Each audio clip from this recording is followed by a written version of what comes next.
Radio has an interesting backstory from its birth to the way it's been used for communication and entertainment. A lot of people don't realize the evolution radio has gone through while keeping up with the changing times of media.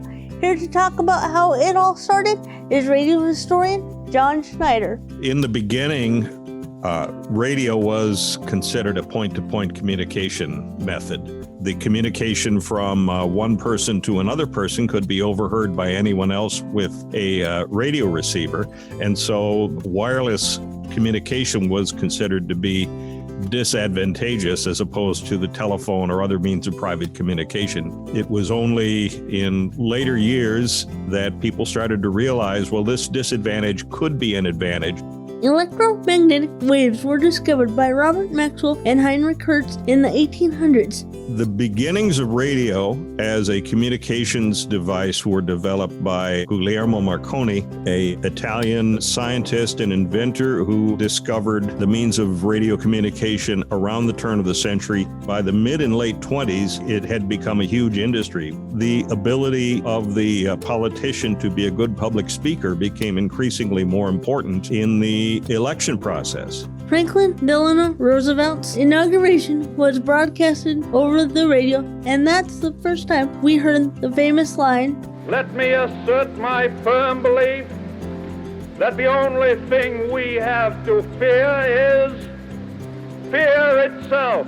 Well, radio came along at an interesting time. In the mid-20s, they talk about the death of vaudeville. Radio had hours and hours of programming that it had to fill, so it was a very natural transformation, basically recreating vaudeville. Who's on first? Yeah. I mean the fellow's name. That's it. That's who? Yeah. Well, go ahead and tell me. Who? The guy on first. Who? The first baseman. Who? Orson Welles' realistic radio broadcast of War of the Worlds in 1938 caused panic in the streets of American towns and cities all over the country.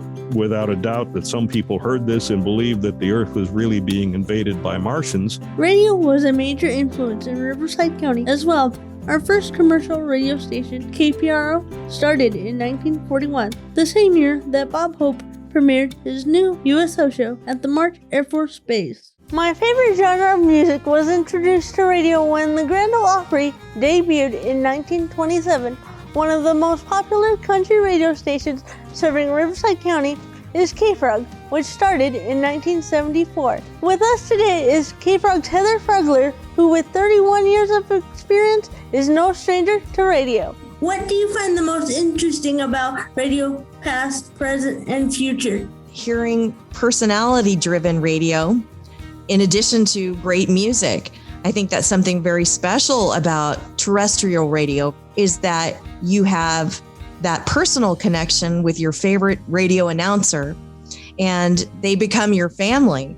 And so radio is still a very intimate medium. What are the most important changes that you have seen in radio? Definitely moving into the digital space. Nowadays, record labels will send you a WAV file of their artist's song, or you can subscribe to music distribution services. You now can listen to the radio via an app on your phone, your mobile device, your iPad. We basically go where you go. We can be a part of your life in every aspect of it. How has KFROG kept up with the innovations in radio over the years? What used to be big, bulky equipment in the early days of radio has now been shrunk down to a small board, a computer, a microphone, and headphones, and it's pretty amazing. What does the future of radio look like?